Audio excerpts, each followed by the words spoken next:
Olá, muito boa tarde, espero que estejam todos bem. Bem-vindos à segunda edição da Conversa da Fama com, hoje o nosso convidado é o Dr. Rui Escaleira. Dr. Rui Escaleira, muito obrigado por ter aceito o convite, sendo sempre uma honra Obrigado. estar entre nós.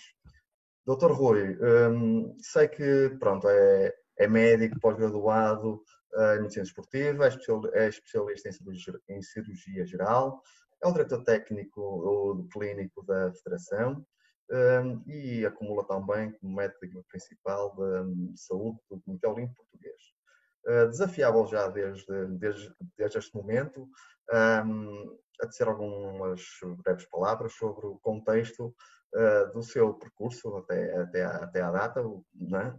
Para contextualizar um bocadinho os ouvintes do quão é importante o convite ao Dr. Rui nesta fase da pandemia, principalmente.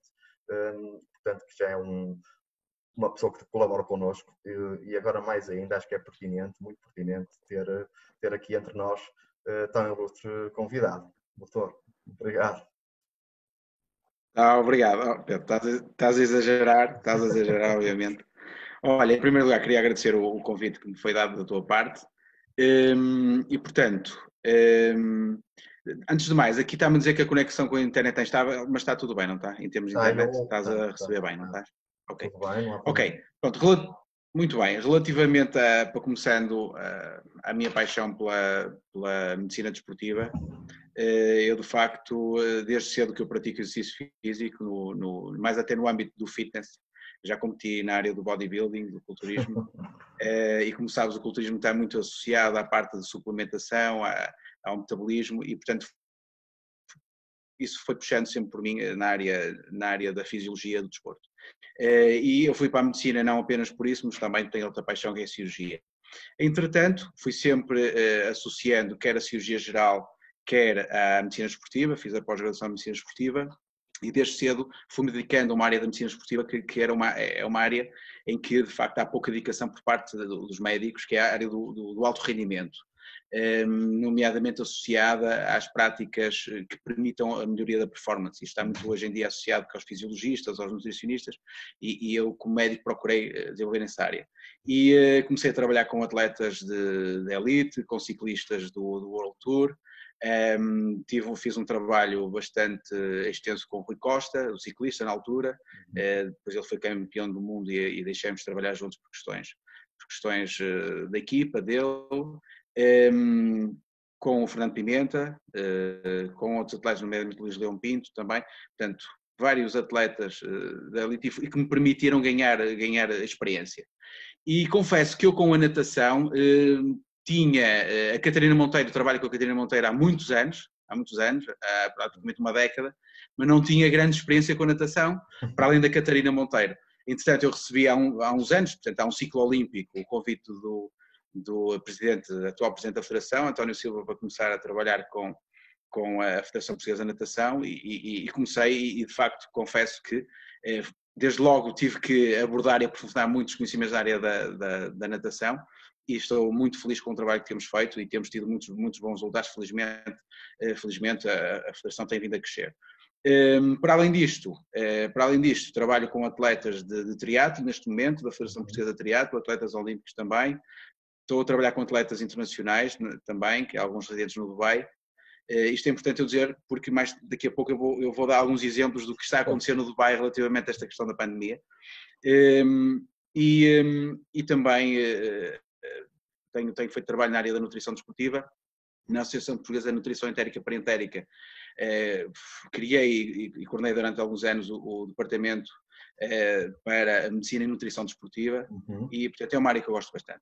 Aquela introdução que tu me pediste, eu estou aqui a fazer isso, embora é algo que eu não gosto muito de andar a falar de andar a falar daquilo que eu fiz e etc. Pode parecer um bocado exagerado, mas na realidade é só para termos a percepção do trabalho que estamos a fazer. E na Federação estamos a fazer um trabalho que eu considero, a equipa técnica e os atletas, um trabalho bastante completo e os resultados felizmente estão a aparecer. Claro, sem dúvida, os resultados falam por si. Doutor, há cerca de mês e meio nós fomos confrontados, não é? Nós treinadores, atletas, pais, corpo clínico, com a necessidade, não é, abrupta de interrompermos as atividades, de uma forma inesperada, numa fase onde iríamos entrar num período específico de preparação, um período específico de concretização dos resultados, de provas de ponta, de tentativa de mínimos, portanto, de uma forma inesperada, não é? Tudo isto parou rapidamente. Como referiu há instantes, tem um leque bastante abrangente de atletas de várias modalidades. A reação foi, digamos, uniforme, não é? Houve alguns atletas que tiveram reações distintas face à modalidade e face, portanto, a natação é realizada em meio, não é? No meio adverso, que é a água, não é? Portanto, se calhar mais vincada a dificuldade de reação e de treinar nesse meio, mas dessa panóplia de atletas não é? Que acompanha, qual foi a reação comum, não é? E as mais especializadas que sentiu neste momento? De facto, é interessante ver que, dependendo da modalidade e do tipo e do atleta em si, as reações foram heterogéneas. Posso dizer já, resumindo, que os nadadores, infelizmente, foram os mais prejudicados, sem dúvida. Já vou explicar porquê. Mas começando, houve atletas meus, estamos a falar de atletas de nível mundial, que até portugueses de outras modalidades, que praticamente mudaram muito pouco o seu regime de treino, muito pouco. Estamos a falar, por exemplo, atletas de running, triatletas. Alguns não mudaram muito a sua atividade. Não é? Tenho o exemplo de alguns atletas que estão neste momento a residir no Dubai, em que estão a treinar numa quinta privada do seu patrocinador, que é um dos sheiks, em que tem piscina, em que tem pista para corrida e pista para bicicleta. E, portanto, alguns deles estão a fazer este tipo de treino, mas é uma exceção. Em Portugal, há alguns atletas que não mudaram muito o seu regime de treino, mas falando daquilo que nos interessa, a natação tem especificidades, nomeadamente a adaptação ao meio aquático, e portanto tem especificidades a nível de força, a nível de endurance, a nível de técnica, de hidrodinâmica, com implicações neuromusculares, aquilo que os nadadores chamam o sentir a água, a adaptação à água, a sensação dentro da água. Isso é algo que é fundamental para um atleta, porque permite integrar quer a força, quer a endurance com a própria técnica, e realmente integrando isso com o facto da maioria das piscinas, ou de quase a totalidade de todas as piscinas portuguesas, serem públicas e dependentes de instalações camarárias, obviamente, isto teve impacto, mesmo os centros de alto rendimento, sim, encerraram, isto teve impacto no nadador. E, portanto, os nadadores, sem dúvida, foram os mais prejudicados, em que tiveram a necessidade de parar, a maioria deles, com os treinos em água, adaptando para um conceito de treino em dry land completamente adaptado, com as limitações que nós sabemos que condicionam, certo? Nomeadamente aquilo que é o conceito de adaptação à água, que fica praticamente anulado. Tem alguns atletas que até uma fase muito tardia conseguiram treinar em piscinas da sua localidade, são chamados atletas top star da localidade, e portanto as piscinas assumiram o prejuízo de se mantiveram-se abertas com todo o processo, e sabemos que isso é caro, para permitir que os atletas treinassem, alguns, uma minoria, mas a maioria não tiveram essa sorte. Outros atletas que eu sei que têm pequenas piscinas privadas em casa, em que estão a fazer treino com elásticos na piscina, portanto imobilizados, e estão a fazer um treino numa piscina pequena, praticamente, completamente adaptado, obviamente que não é a forma de treino ideal. E tem outros atletas que estão a treinar em casa, com um treino de dryland puro, com treino de core, com treino de manutenção das suas capacidades físicas. Praticamente é isso, manutenção. Claro. Posso dizer que nós na Federação, desde o início, tivemos a fazer um trabalho enorme, junto da direção técnica, com o Presidente, com António Silva, e eu, como Diretor do Departamento Médico para o Alto Rendimento, tivemos a preocupação de criar tudo possível, desde a possibilidade de ver estágios à porta fechada, possibilidade de treinarmos no Centro de Alto Rendimento do Jamor, envolvemos o Dr. João Beckett, que colaborou ativamente connosco. Tudo isto foi feito antes do adiamento dos jogos. Portanto, até ao adiamento dos jogos, nós estávamos com uma grande pressão em termos de manter toda a capacidade de preparação dos nossos atletas de alto rendimento da seleção nacional. A partir do momento em que houve o adiamento, a data de adiamento dos jogos, obviamente que nós tivemos que alterar a nossa perspectiva. Claro. Não justificaria mantermos todo o processo. E deixamos os atletas irem para casa e praticamente deixar fazer um treino em dryland em isolamento, que seria o mais indicado. Não justificaria entrarmos aqui a pressionar todo o processo. E, no entanto, estamos a falar já há quase 2 meses, desde o início deste processo, 1 mês e meio. Perguntamos a qualquer atleta de natação se já teve 1 mês e meio parado, sem nadar, sem entrar dentro de água, provavelmente nunca na vida teve, ou muito poucos. E, portanto, isso já começa a ter, ou poderá ter algumas implicações importantes na sua preparação, mesmo para os próximos jogos daqui a um ano. Querem quantidade, e, portanto, nós já estamos preocupados não? É isso mesmo, em qualidade e em quantidade. Isso. Portanto, e eles não conseguem treinar, querem qualidade, querem quantidade, naturalmente, ao nível do que treinam, com 80% do treino, digamos, é específico na área da natação. Claro. Quais as possíveis consequências que poderão advir deste facto? Não é? A curto, sim, médio prazo, não é? Claro. Ora bem, eu tento ter uma visão positiva, ou seja, estímulo não é positivo, desafiante para os atletas. Se nós atendermos a que isto pode, este confinamento, este treino mais baseado num treino técnico em dryland, pode para alguns atletas até ser positivo. Há atletas que nós sabemos que são excelentes nadadores, têm uma excelente relação com a água, mas que, por exemplo, tinham dificuldades ao nível da força, ao nível do core, que eram os tais atletas que são atletas nadadores natos, mas que depois, com grande talento, mas que falhava ali algum trabalho no dryland, que não gostam, alguns não gostavam, e provavelmente estes atletas nesta fase podem ter aproveitado isto para suprir algumas necessidades no que concerne à flexibilidade, à força, algum conceito proprioceptivo, não em água, mas fora da água, e alguns deles até podem ter melhorado alguns parâmetros do physical fitness, que é muito complexo, podem ter melhorado. Eu julgo que a maioria deles piorou, obviamente, a sua relação com a água, mas alguns deles pioraram no início, mas podem ter ganho algumas vantagens com o treino que, entretanto, tiveram que, de forma improvisada, fazer nesta fase. Eu acho que, de futuro, para os atletas, o mais importante vai ser a forma como eles olham para o futuro. Ou seja, olharem para isto como um desafio e não como um problema. E estamos a falar de atletas de alto rendimento,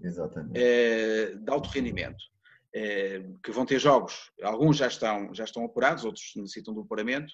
E, portanto, estes atletas devem olhar para a próxima fase como um desafio. E se olharem para a próxima fase como um desafio, eu acho que eles vão conseguir, de uma forma geral, acho que vão conseguir ultrapassar isto sem qualquer sequela e podem realmente ter aproveitado esta paragem para muitas coisas, nomeadamente para fazer um washout até em termos de expectativas, em termos da parte emocional, que muitas vezes está reprimida nos atletas, porque estão muito dedicados ao treino e há questões familiares, questões relacionais, que estão sempre suprimidas e que podem ter já desenvolvido nesta fase para as recuperar, portanto, melhorar a sua questão pessoal. Aqueles atletas que estão naquelas situações de overreaching não funcional, quase a tocar o overtraining, porque há atletas que não param, desde há 2 ou 3 anos no ciclo olímpico, não pararam, e que esta pausa obrigatória pode ter sido benéfica para eles fazerem alguma recuperação hormonal. E acredito que as análises que nós fazemos regularmente demonstram que eles muitas vezes estão mesmo no limite, e portanto isto pode ter sido, eu ainda não os reavaliei, mas quando reavaliar com as análises vou ver qual vai ser o impacto disso, estudo analítico e também na composição corporal, e toda a avaliação que vou fazer. Mas penso que poderá ter sido, em alguns deles pode ter sido positivo, que eram atletas que eu sabia que estavam no limite, mesmo em termos de lesões, alguns atletas com algumas lesões de overuse, lesões crónicas que estavam no limite e que pode, esta permanência em casa com alterações do treino pode ter servido para eles recuperarem algumas dessas lesões. Portanto, nem tudo é negativo. Eu acho que a partir de agora é, de facto, a perspectiva do atleta como sendo um desafio que vai ser o mais importante e não olharem para isto como um problema. Mas deixa-me dizer uma coisa, Pedro, que é um dos temas importantes e que já não está a preocupar a nós a nível internacional, nacional, mas principalmente a nível internacional, já há algumas publicações sobre isso.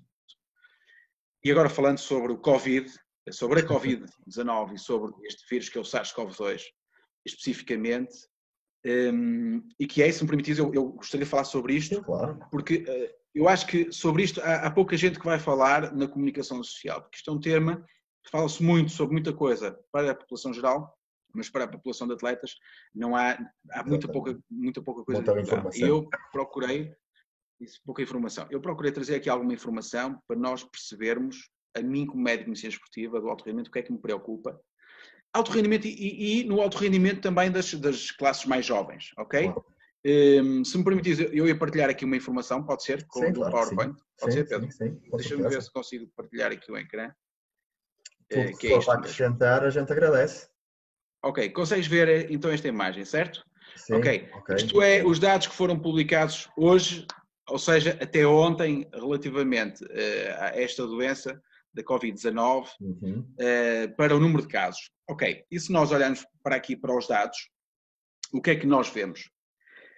Vemos que até o momento temos 22.353 casos de infecção, dos quais apenas 6% dos casos diagnosticados pertencem às classes etárias até aos 29 anos, ok? E portanto, vês a seta? Sim. Vês a seta? Até aos 29 anos temos 16% dos casos, ok? E há uma particularidade, é que provavelmente até aos 29 anos vamos ter uma grande percentagem de casos positivos não diagnosticados. Porquê? Porque nestas classes etárias, que são, são as classes mais saudáveis, onde se incluem os atletas, por isso eu escolhi até aos 29 anos, a maioria dos atletas, há uma grande probabilidade de haver infecção sem haver manifestação clínica dessa infecção. Portanto, muitos dos nossos jovens e atletas podem ser realmente, podem ter tido a doença, alguns podem ser ainda portadores da doença, mas sem qualquer tipo de manifestação. E, portanto, só para dizer que os casos diagnosticados são 16%. Por outro lado, se nós olharmos para aqui, para aqui neste lado, a mortalidade, em termos de...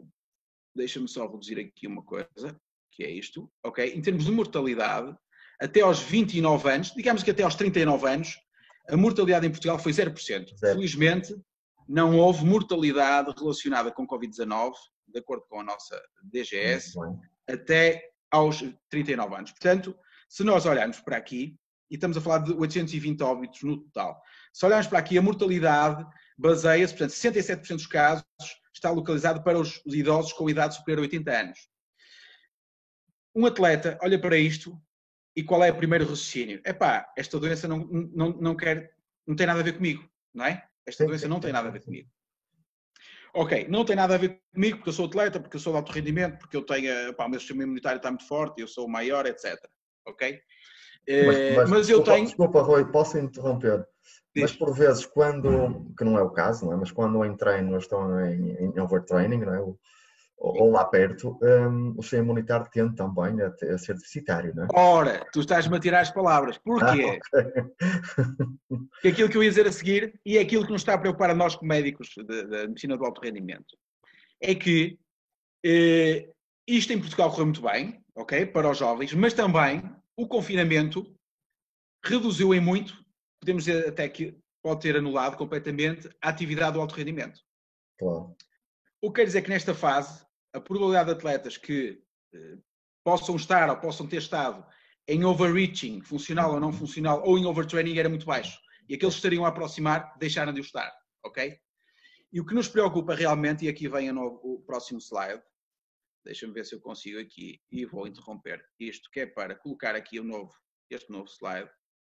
Eu gostava de fazer aqui, deixa-me ver se eu consigo, mas posso não conseguir. Ainda está o mesmo. Está o mesmo, eu sei. Eu queria era ver se conseguia. Deves ter que... Espera aí.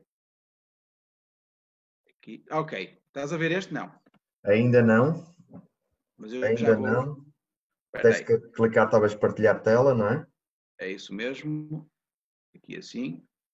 Deixa-me só pôr aqui. Ok. E agora é que sim, vou compartilhar a tela. Sim. A próxima imagem que eu vou colocar aqui, que é esta.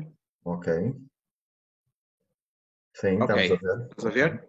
Mostra aquilo que nos preocupa neste momento, que é, nós até ao momento, nós tivemos os atletas em confinamento, ou seja, o volume, o que é o chamado exercise workload, ficou reduzido àquilo que nós consideramos o low ou medium, na maioria deles. Sim, E sim. nós sabemos que até aqui, ao moderado, portanto, ao medium, a carga total do exercício, até moderado, há uma melhoria do seu sistema imunitário, tem um impacto positivo no sistema imunitário, portanto, os atletas Correto. realmente têm um sistema imunitário muito bem adaptado, com uma redução do risco de infecção, que é o que se vê aqui nesta curva, que é tipicamente em jovem. Exatamente. Ok? Portanto, até esta fase, tem corrido tudo bem para os atletas. Provavelmente que eles vai sempre correr tudo bem, provavelmente, mas temos aqui este fator, pode ser um fator de confundimento, que é os atletas, mesmo aqueles de alto rendimento, reduziram a sua atividade a um nível de carga de exercício considerado moderado, no máximo. Médio, moderado. Mas não sabemos o que pode acontecer Quando quando voltarem à carga, não é? eles voltarem à carga e vão estar hipermotivados e vão entrar aqui num regime de carga chamada elevada, que é típica dos elite athletes, ou competitors, aos competidores, em que basicamente vamos saber que após exercícios de alta intensidade e volume, e os da natação são incluídos nisto, porque treinam ou tridiários alguns, Sim. ok? Nós sabemos que o seu sistema imunitário vai estar de alguma forma comprometido. Sabemos que os nossos atletas de natação têm níveis de imunoglobulina salivar, a imunoglobulina A salivar, que vai decrescendo em momentos de fase de mais alta intensidade. Claro. Sabemos que é típico que o nosso atleta apresente a tal dor de garganta antes de uma grande competição, a aldinofagia, eles queixam-se. Alguns até que acreditam que se não tiverem com dor de garganta antes de uma grande competição, foi sinal que não tiveram carga suficiente. E, portanto, sabemos que o sistema imunitário deles, a um ritmo competitivo de preparação, fica de alguma forma diminuído. E é isto que nos está a prejudicar a nós, que nos está a perturbar e a causar alguma dúvida, é qual será o comportamento deste vírus, que é o SARS-CoV-2, que é o vírus desconhecido, com este perfil de alguma redução da imunidade no atleta induzida pelo exercício físico extremo, não é? E, portanto, eu queria partilhar isto contigo realmente, porque... Rui, desculpa interromper. Inserido neste tema, não é? E nesta fase mesmo desse risco que possa haver, grande parte dos atletas, nomeadamente da natação, têm crises de asma, portanto, são digamos, pacientes de risco, não é? Portanto, há algum risco associado, não é? A esses asmáticos, não é? Portanto, onde há uma grande faixa dos esportistas e da natação, dos nadadores em particular, não é, que são asmáticos, não é? Portanto, há alguma preocupação adicional para esta população de risco ou não há nenhuma indicação? O diagnóstico de asma no nadador, de alguma forma, alguns deles apresentam uma hipersensibilidade brônquica, não sei se não será bem uma asma típica, alguma hipersensibilidade brônquica, também algumas cloraminas, portanto, alguns compostos que existem nos vapores de água nas piscinas, portanto, não são verdadeiramente asmáticos, mas têm alguma hipersensibilidade brônquica, alguma induzida por exercício físico aquático.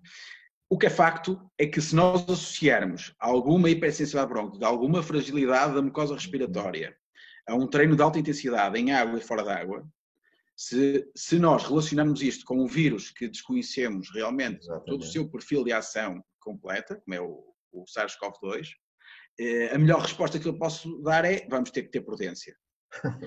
Prudência no sentido de quê? Primeiro, aguardar algumas publicações de colegas diárias onde já estão a treinar mais, para percebermos. Dados epidemiológicos, que neste momento, em termos de atletas, ainda não temos grande informação sobre isso. E depois, penso que o mais sensato numa primeira fase é o chamado watch and wait, começar a trabalharmos progressivamente com os atletas, com cargas progressivas, com uma monitorização muito apertada dos seus estados de fadiga e das suas sensações, assim como a monitorização de outros indicadores bioquímicos, e evitarmos arriscar em termos dos chamados estados de overreaching, ou seja, aquele estado em que o atleta, que geralmente é o estado em que o atleta tem que atingir para progredir, geralmente, que é o chamado overreaching funcional, mas evitar que ele entre no chamado overreaching puro, não funcional, aquele overreaching de fadiga prolongada, porque aí sabemos que nesses momentos o seu sistema imunitário vai estar mais suscetível de infecções víricas. E uma infecção por SARS-CoV-2 nesse momento pode ter manifestações simples, mas também pode ter manifestações inesperadas, não é? E nós ainda não conhecemos bem este vírus nesse contexto. Daí que eu acho que isto vai ser, provavelmente, num futuro próximo, nos atletas de alto rendimento, mais conscientes, e as equipas médicas mais conscientes, será um fator a termos em consideração. Portanto, não deixarmos os atletas em roda livre de preparação, e os treinadores, a dar sempre o máximo, a tentar fazer a preparação ao máximo, entrar em overreaching, entrar em fases do ciclo muito fatigantes, porque podemos estar a arriscar um bocadinho mais. Portanto, isto é a minha preocupação. Eu estou a dizer isto não é para alarmar os atletas, obviamente, mas isto tem que ser abordado desta forma. Sim, claro. Agora, é uma incógnita neste momento, não é? Posso dizer que há uma aplicação deste mês que fala disso. Quais as estratégias provavelmente adotar e adaptar no atleta de alta competição? Os autores falam coisas deste tipo. Limitar o exercício físico a 60 minutos e não ultrapassar os 80%, digamos, eles dizem de capacidade máxima, seja ele o VO2, seja ele força máxima, não sei, eles são muito, que é o 80% de maximal capacity ou maximal ability, que eles falam, quer dizer, é muito subjetivo, ninguém se atravessa a avançar com dados e, portanto, isto, acima de tudo, temos que ter prudência e bom senso nesta fase. Sim, quer dizer, em termos de treinos, não é? Essa a preocupação. E depois a condicionante, não é? A consequência das provas. Não é? Portanto, o atleta, eu não sei, porque a federação possivelmente deve estar, não é, com isso em mãos, se os calendários competitivos terão que ser, inclusive, reajustados, não é? Ou seja, quer no timing, não haver competição de ponta tão breve, e quando digo tão breve, se calhar haver só em dezembro, não é? Para nos dar a nós, treinadores, e a vocês, técnicos, não é? Da área da saúde, alguma margem de adaptação, não é? Portanto, só haver para dezembro e depois a exigência das mesmas, não é? Ou seja, será que um atleta pode, no mês de dezembro, numa competição nacional, nadar 8 provas? Não é? Portanto, por esse fator de risco associado, não é? Portanto, são as dúvidas que se calhar ficam no ar, não é? Sim. Estás a ouvir, Rui?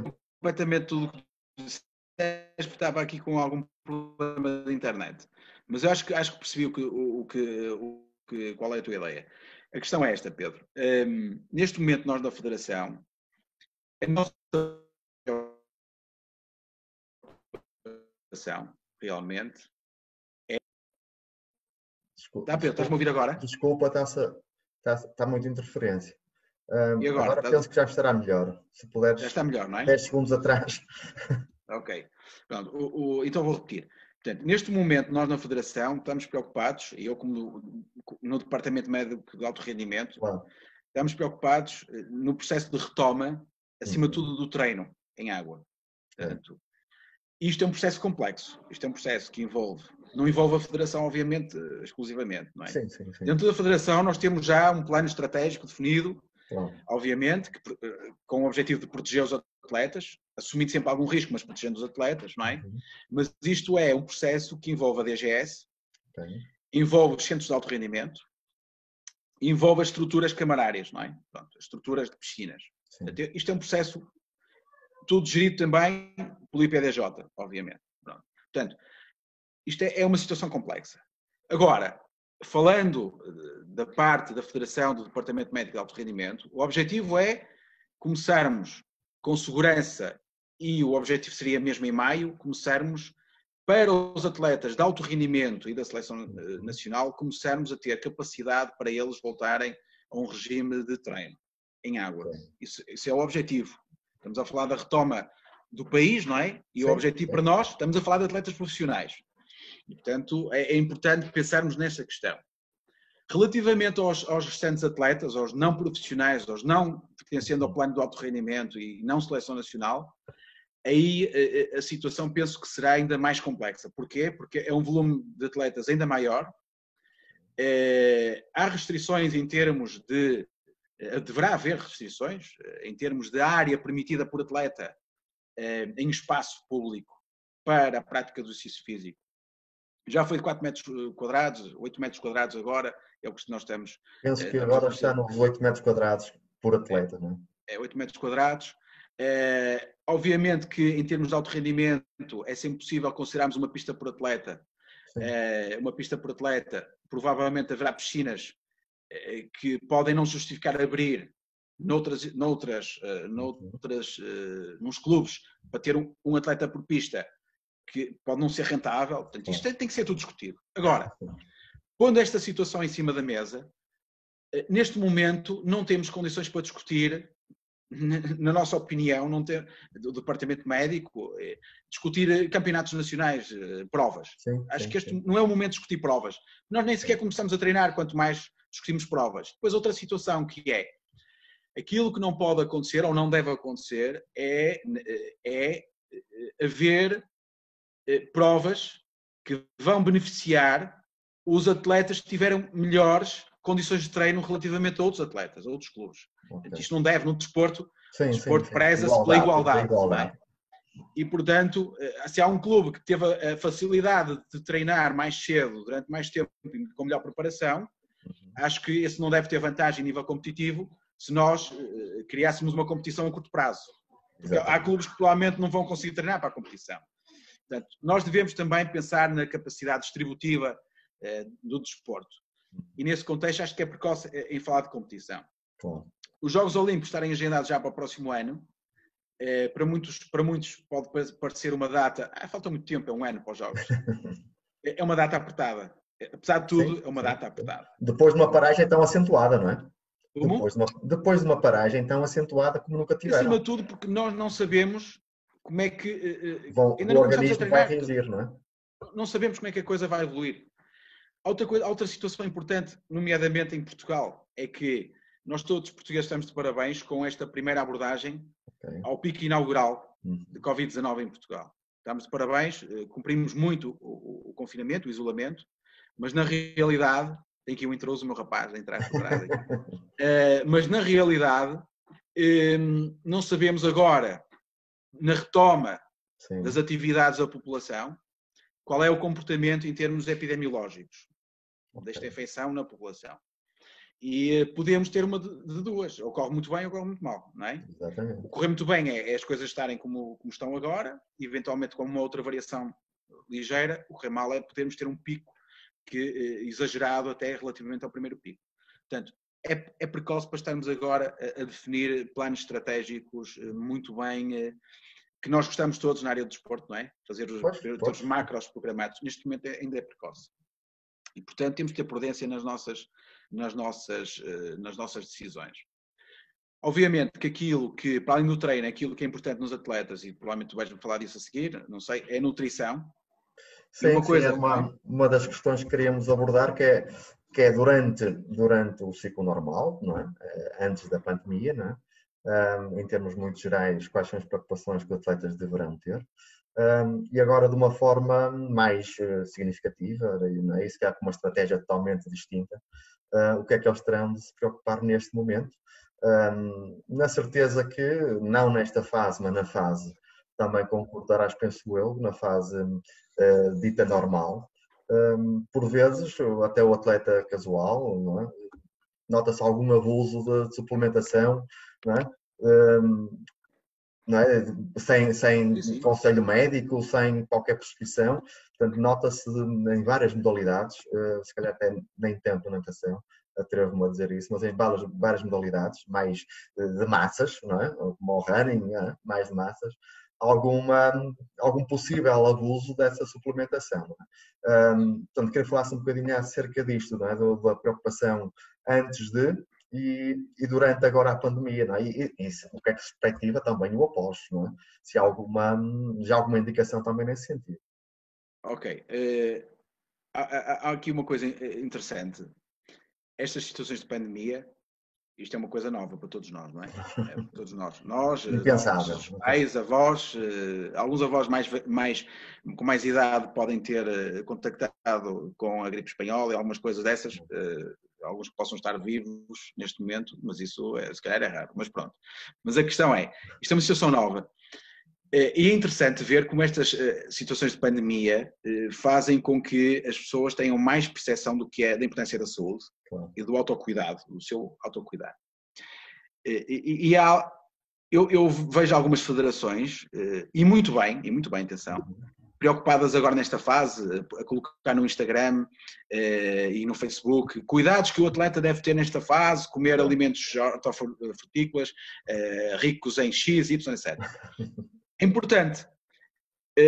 Eu diria outra situação, que é, neste momento é muito importante, obviamente, mas também é muito mais importante antes disto, antes de termos a pandemia. Claro, claro. Se calhar até se justificava muito mais isto, porque o atleta neste momento está com um ritmo de treino e um volume de intensidade de treino mais reduzido. Sim. É nos momentos onde eles têm os volumes maiores e a intensidade maior, aí é que se justifica falar mesmo disso. Mas as pessoas estão mais a falar neste momento, porquê? Porque há mais percepção, há muito mais mediatização dos cuidados com a nossa saúde. E ainda bem. E eu espero que daqui para a frente haja realmente mais valorização dessa situação. Portanto, aquilo que eu digo aos meus atletas, e eu enviei um documento, obviamente que não foi público, foi um documento dirigido aos atletas da Federação Portuguesa de Natação do Alto Rendimento, do Projeto Olímpico, e ver-lhes um documento a explicar o que é que eles iriam sentir nesta fase da pandemia e quais as precauções a ter. Ok, então, assim, em termos gerais, o que é que eu lhes expliquei e passo a dizer, e é notório para todos os atletas. Quando eles deixaram de treinar, ou reduziram muito o volume de treino, houve ali com certeza 1 ou 2 semanas em que eles se sentiram muito melhor. Portanto, quase uma fase de taper. Sentiram-se a recuperar muito mais, ficaram com pena porque agora que eu estou a sentir bem, é que parei. Reduziu o volume de treino, agora que eu estou a ter melhor rendimento, agora vou ter que mesmo parar de treinar. E essa fase não é uma fase problemática, até é uma fase, a tal fase boa em que eles permitem uma boa recuperação hormonal, portanto, em que a ingestão calórica geralmente é compensada com uma boa resposta hormonal. Claro. No entanto, a seguir essas 2 semanas, começa o stress, a ansiedade de estar em casa, de não treinar, começam a deixar de ter objetivos competitivos, portanto o foco vai-se reduzindo, o volume de treino e intensidades vai reduzindo, porque apesar de tudo, treinar em casa faz um treino mais dirigido ao core, à força, às vezes com menos componente dinâmico, e portanto o gasto calórico vai diminuindo. E aí é a fase em que eu expliquei que aí é que eles têm que começar a ter cuidado com o volume de calorias a ingerir.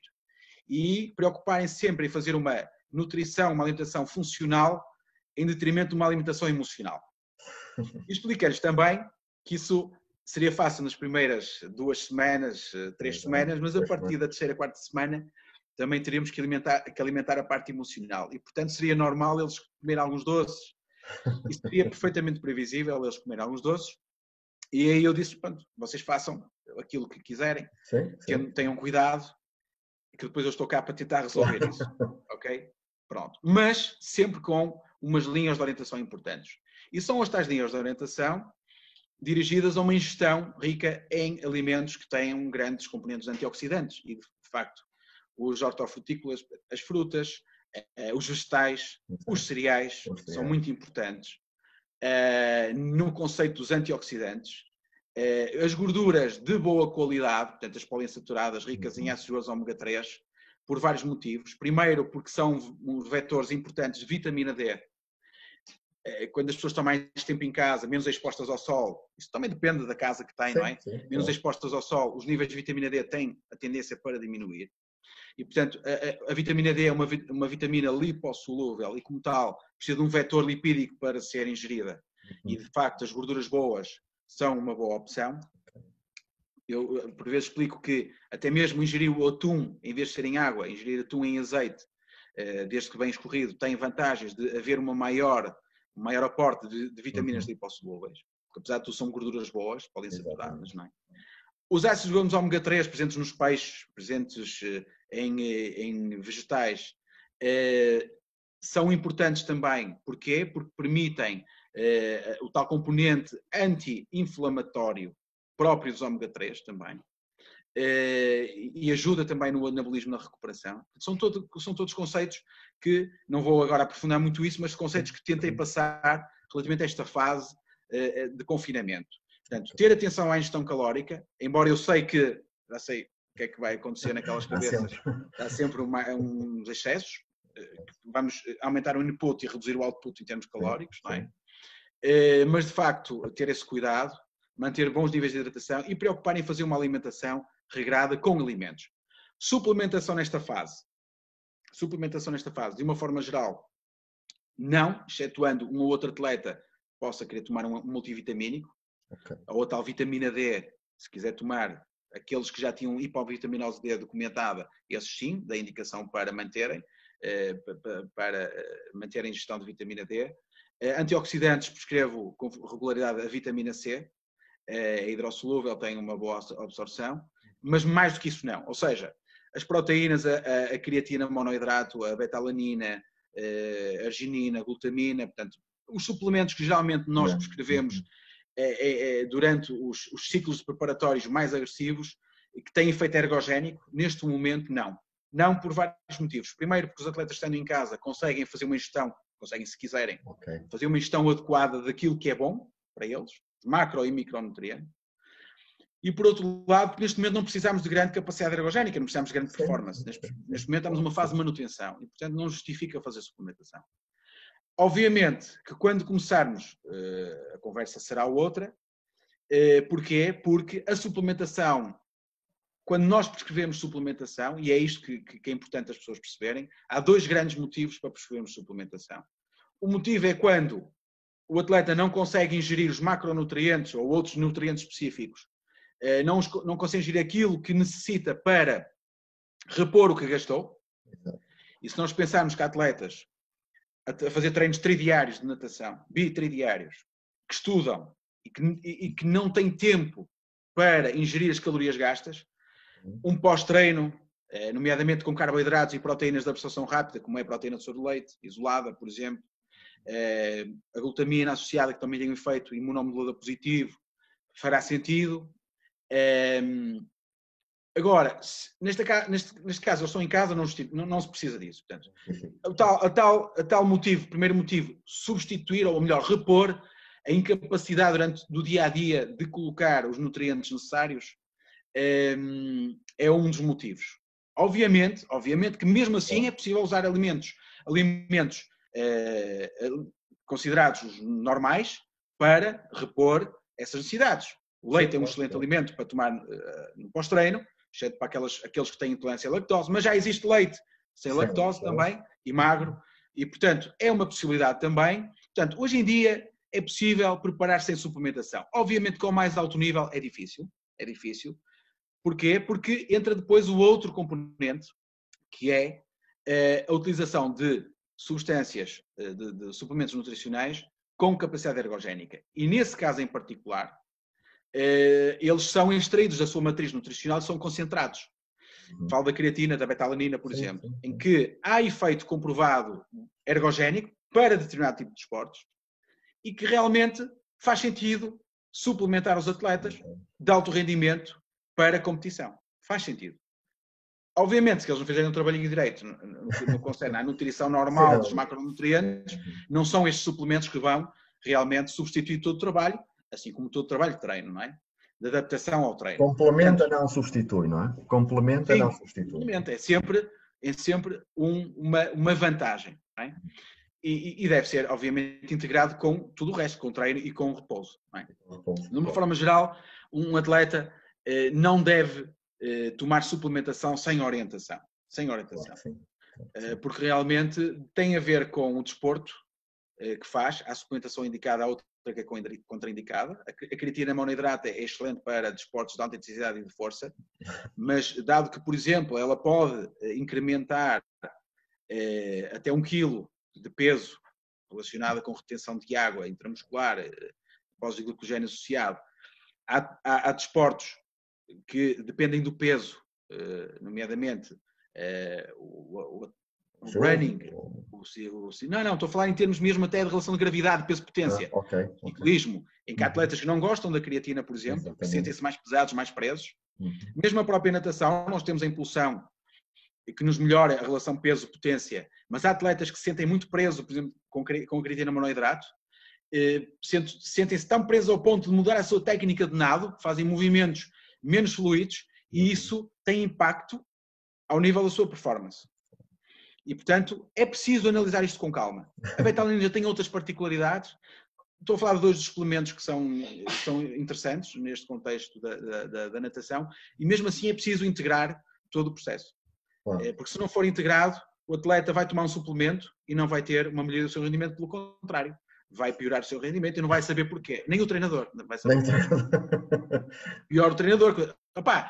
O treinador diz ao atleta: estás a nadar pior, estás com os movimentos muito mais curtos, muito mais encurtados, estás muito mais pesado na água, mais lento. Desaprendeste a nadar, não é? Isso, desaprendeste a nadar. O atleta não quer dizer ao treinador que está a tomar um determinado tipo de suplemento e, na realidade, por exemplo, pode ser uma creatina que está a prejudicar todo o processo. Há outros que não, outros que melhoram muito com os suplementos, a maioria deles, felizmente, melhoram com os suplementos e melhoram a sua técnica dentro da água. E, portanto, nós temos que perceber qual é o atleta que está à nossa frente quando queremos prescrever. Rui, desculpa lá a provocação. Sentes que há atletas que, por vezes, não é, são suplementados sem informação ao treinador, por exemplo? Não é? Fazem-no individualmente, uns com o médico, outros não, que ainda é pior, não é? Mas não há informação nem partilha. E qual o motivo de não partilharem esta informação com o seu técnico? É assim, Pedro. Há de facto essas situações. Nos atletas com quem eu trabalho, felizmente a maioria deles são referenciados pelos treinadores, o que faz com que eu tenha a confiança do treinador. Portanto, a maioria deles são os treinadores que propõem aos pais ou propõem aos atletas serem acompanhados por mim. E, portanto, esse problema está resolvido. Nós, na Federação Portuguesa de Natação, o Departamento Médico de Alto Rendimento, eu partilho todas as minhas avaliações, com os atletas, com os treinadores e com o Diretor Técnico Nacional e, obviamente, com a equipa técnica nacional. Portanto, o meu relatório, com o consentimento dos atletas, obviamente, vai para todos eles. Portanto, qualquer treinador quer perceber se o atleta perdeu peso, vai consultar e muitas vezes eles ligam-me. O Cameira é, nesse aspecto, eu não estou a dizer nenhuma inconfidência, o Cameira é logo a seguir, ele recebe e ele dá-me logo feedback relativamente aos atletas, ok?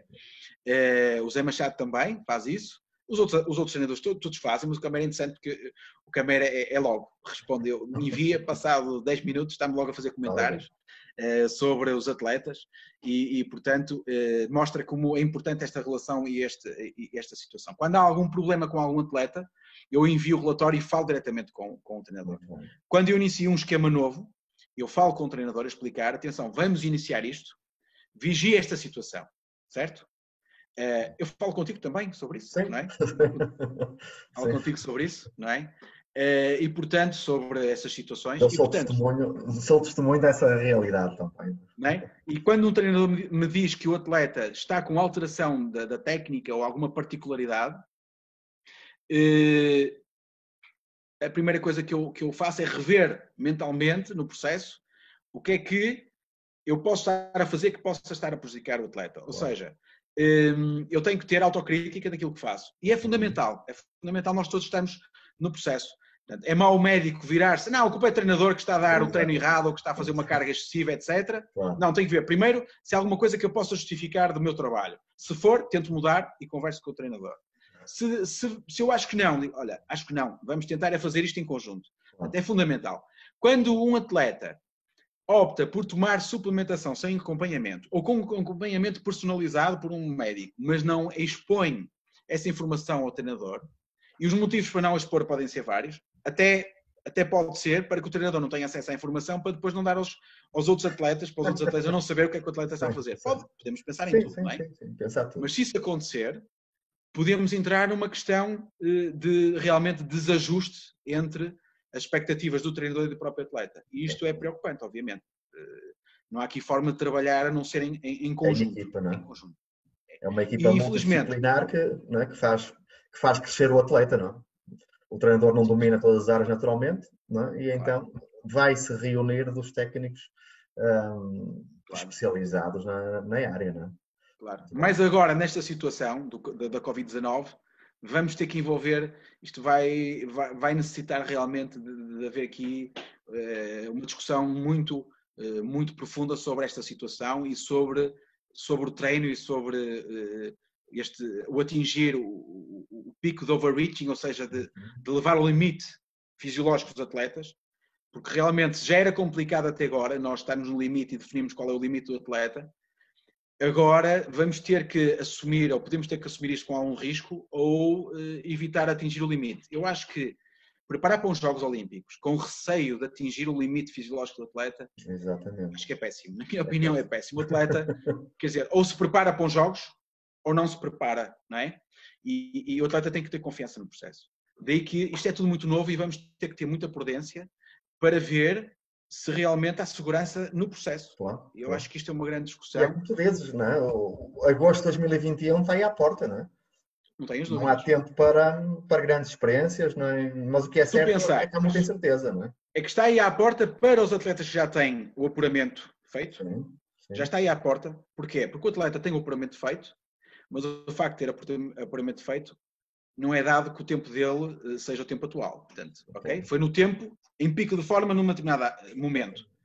Agora é preciso voltar a esse Estado de forma. momento, a esse estado de forma. Isso é o primeiro ponto. E depois temos outros atletas que precisam fazer mínimos, que estão próximos e, portanto, vão ter que ultrapassar o seu melhor do passado, Ou neste contexto. 101% que seja, não é? 101% de estado de forma dele. 101%. Portanto, vamos ver como é que isto vai correr. Obviamente temos que ter prudência. Acima de tudo, todos nós temos que olhar para isto como um desafio. Não podemos olhar para isto como um problema de difícil resolução. É difícil, mas temos que olhar como um desafio e cada vez mais temos que estar unidos na discussão. Não deve ser cada um para o seu lado. E Exatamente. temos que assumir realmente o compromisso e temos que assumir o risco. E de facto,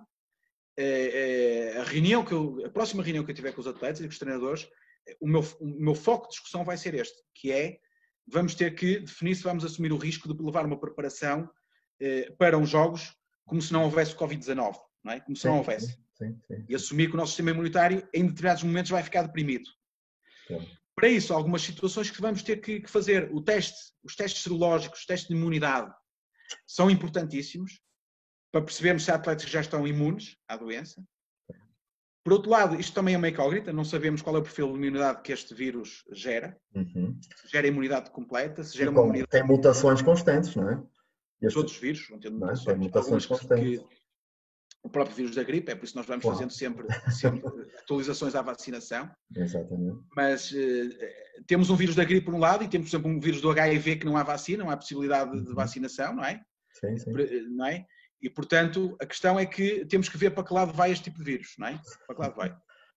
Se vai para um vírus em que a vacina é uma vacina eficaz e duradoura e que só necessita de uns ajustes, pequenos ajustes anuais, ou sazonais, ou se temos um vírus que não cursa com uma imunidade verdadeira ou eficaz e que tem uma taxa de mutação que realmente é uma imunidade que é muito lábil, é volátil, não é? E, portanto, temos que perceber isso, ainda é muito cedo.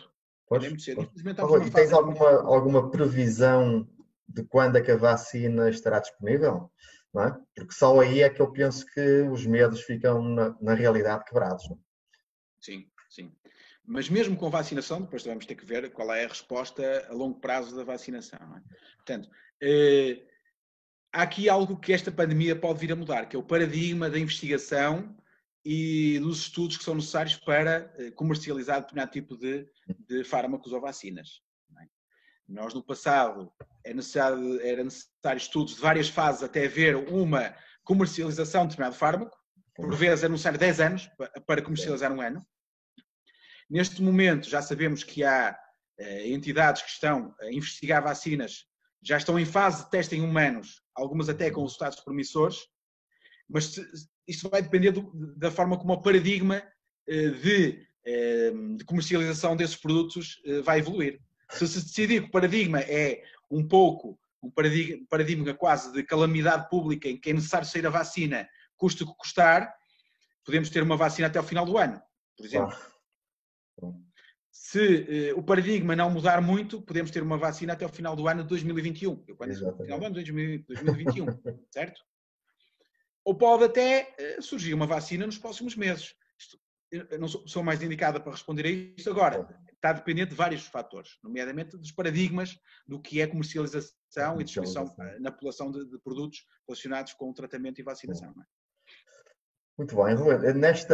Nesta abordagem, nesse possível regresso que agora o Estado, não é? O Estado vai decretar, não é? Vai abolir agora o estado de emergência no dia 3 ou 4 de maio.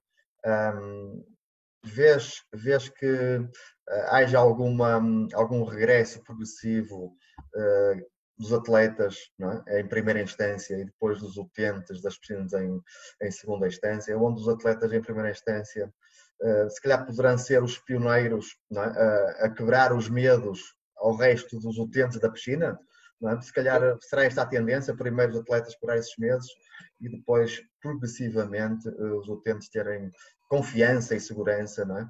Nas medidas que estão tomadas. Portanto, acho que será uma tendência que a partir, se calhar, do mês de junho, julho, poderemos verificar, ou não concordas com esta evolução? Sim, obviamente. Nós na Federação estamos a trabalhar para, com a maior brevidade possível, dentro da segurança, dentro da tal discussão com todas as entidades competentes, o mais cedo possível conseguimos ter as condições para os atletas começarem a treinar. No entanto, dentro dos atletas, Pedro, eu gostaria de definir dois tipos de atletas. Temos atletas de alto rendimento com perfil profissional e os da seleção nacional, né, que são aqueles que são realmente os profissionais, e temos atletas que também são de alto rendimento, obviamente, pelo desempenho, mas que na realidade não são atletas cuja vida profissional depende da natação e portanto, estes serão os de segunda linha, certo? E depois teríamos uns de terceira linha, que são os atletas casuais, são os atletas casuais, podem competir, mas de uma forma geral não competem, ou é só a nível de lazer. E depois estamos a falar da natação pura, depois temos aqueles atletas de hidroginástica, que será a população idosa, alguma delas, não é? Sim. População sénior, que também fazem parte da população do meio aquático. Eu acho que neste momento o mais importante para nós é começarmos por aqueles cuja vida profissional depende da natação. Portanto, os atletas da Seleção Nacional do Alto Rendimento. Sim. Esse esforço deve ser colocado nesses atletas. E o próprio decreto-lei, que foi publicado no momento da emergência nacional, também preconiza que, para os atletas de alto rendimento, já na altura deveria haver a possibilidade de haver instituições abertas para que eles continuassem com a sua atividade profissional. E, portanto, já estava preconizado. Na realidade, na maioria das situações, essas instalações não foram abertas, na maioria dos casos, porque nós entendemos que não seria, mesmo para a proteção dos atletas, não se justificaria, principalmente depois do adiamento dos jogos. Neste momento estamos a pensar nesta fase, na segunda fase, nesta fase de reabertura, de retoma da economia e da população, não é? Claro. Na saída do estado de emergência, acho que esses são os primeiros atletas onde nós nos devemos debruçar. Isso, apesar de tudo torna as coisas mais fáceis. São poucos atletas, menos atletas, vai permitir manter o distanciamento preconizado, vai permitir, a ideia será uma pista por atleta, limitar os períodos de treino aos atletas, com um horário específico, não haver cruzamento de atletas entre cada período de treino. Portanto, são tudo situações que procuram realmente... A própria instalação, ter uma higienização constante e mais frequente. Isso. Estamos a falar... Dinâmica, não é? Sim, uma dinâmica de manter a higienização, como está preconizada pela DGS, manter sinalética no chão para mostrar quais são as áreas de distanciamento preconizadas para os atletas, ter todo o material de desinfecção disponível, desinfecção de mãos e máscaras para os atletas nas instalações até chegarem à água. E muito importante o seu próprio material, estou a falar de barbatanas, placas, não é? O material deve ser um material não partilhado. Se calhar desinfetado na própria instalação, ficar lá confinado na instalação. Desinfetado previamente, previamente e após o treino após. ser, não é? Ser desinfetado. Não é? Acho que era uma estratégia que se também adotar, penso eu. Sim, o CDC, eu vi uma publicação do CDC, que é a entidade americana em termos de avaliação do controle das doenças, em que basicamente nos diz que no meio aquático com cloro, com líquidos antissépticos, que o vírus SARS-CoV-2 não tem risco de permanecer. Contágio, de propagação. O CDC viu uma publicação deles em que realmente dizem isso. E a própria água, não é? A própria água, mas a água da piscina, o tratamento que ela tem cloro, é um fator de proteção relativamente ao vírus. Exatamente. Portanto, provavelmente o desinfetar o material com álcool no fim, com uma solução alcoólica no fim, pode não ser necessário, porque o próprio cloro, em princípio, terá esse efeito. Agora, obviamente que o material tem que ser um material do próprio atleta. Não partilhar material, isso é que é fundamental, certo? Exatamente. Fundamental. Porque há material, nomeadamente o material snorkeling, não é? Que realmente, como eu lhe chamo, realmente esse não pode ser, nem pode haver o risco de saliva ficar colocada, deixada em tipo locais. Esse material vai precisar de uma abordagem diferente, muito mais cuidado, obviamente. Não é? Muito bem. Muito bem, Rui. Nada será como antes, não é? Neste retorno à calma, algo irá mudar muito, penso. Durante vários meses, eventualmente. Durante vários meses, se calhar vai demorar um ano ou coisa parecida, não é? A termos alguma normalidade, não é? Em todas as áreas, não é? E a área do treino não foge à regra. Muito bem, já estamos com uma hora de conversa. Vamos ter que terminar. Só te queria agora, Rui, uma última mensagem que queiras dar aos atletas em geral, aos encarregados de educação, no acompanhamento dos mesmos. Um conselho positivista, como tu és, não é? Sempre pela positiva, vamos vencer juntos. O que é que aconselhas neste momento não é? aos atletas, pais e a todos nós, treinadores? Não é? O que é que aconselhas para a gente ter alguma precaução e ouvir os teus ensinamentos, naturalmente? Acima de tudo, a mensagem que eu queria enviar para os atletas, para os pais e toda a gente envolvida na área do desporto, principalmente da natação, é que cada vez mais vamos ter que ter responsabilidade a partir do momento em que saímos do estado de emergência, deixamos de ter o efeito paternalista do Estado e cada um de nós vai ter que ter o seu momento de responsabilidade. O Estado português tem-se demonstrado responsável nas suas atitudes, portanto eu acredito que se houver necessidade de haver modificação das medidas, essa necessidade será exposta, portanto de alguma forma a população portuguesa está protegida, estamos sob vigilância, vamos permanecer sob vigilância, portanto prudência, responsabilidade e acima de tudo pensarmos que a vida tem que continuar, a vida tem que continuar. O pior disto tudo é o medo e o pânico. Nós devemos ter respeito por uma doença que é desconhecida, mas não devemos entrar em pânico, nem ter um medo que nos frene os nossos objetivos. E, portanto, aquilo que eu sugiro é olharmos para isto como um desafio, entendermos que a Covid-19 vai fazer parte das nossas vidas por um período indefinido, vamos ter que nos habituar a este processo, vamos ter que nos habituar a todas as medidas que estão preconizadas para nos defendermos e não esquecer que o desporto é fundamental. O desporto é fundamental para a nossa saúde, é fundamental para o nosso bem-estar psicológico. Se não nos habituarmos a um desporto como a moda pré-Covid, temos que nos readaptar a uma nova abordagem do desporto. Exatamente. Ainda não sabemos como vai ser essa abordagem. Pode ser da mesma forma ou de uma forma diferente, mas o nosso interesse, a nossa dedicação ao desporto deve ser a mesma, com algumas nuances, algumas modificações, certo? Portanto, devemos manter isso. Não devemos ter medo, nem os pais devem dizer aos filhos, na minha opinião, vais deixar de fazer desporto, vais ficar em casa, só vais à escola, desporto é em casa, fechado. Acho que isso não é uma boa estratégia. Acho que a melhor estratégia é nós termos uma atitude responsável, passo a passo, tentarmos integrar o desporto nas nossas vidas. Relativamente ao desporto de competição, tenho a certeza que quer a equipa de saúde do Comitê Olímpico, nomeadamente a direção do Ministério Esportivo do Comitê Olímpico, vai fazer todo o esforço possível para emitir diretivas para esta nova fase. Nós, na Federação Portuguesa de Natação, estamos a trabalhar também para isso, já estamos a trabalhar para isso. Portanto, vamos tentar fazer tudo possível para proteger os nossos atletas e, de alguma forma, tentar fazer com que eles continuem com a atividade esportiva sem haver um aumento significativo do risco. O objetivo é esse. Portanto, vamos todos para um desafio. E isso depende de cada um de nós, com a responsabilidade devida. Muito bem. E desta forma brilhante, chegamos então ao fim desta segunda edição de Conversas da Fama com o Dr. Rui Escaleira. Doutor, foi um prazer estar connosco, foi um prazer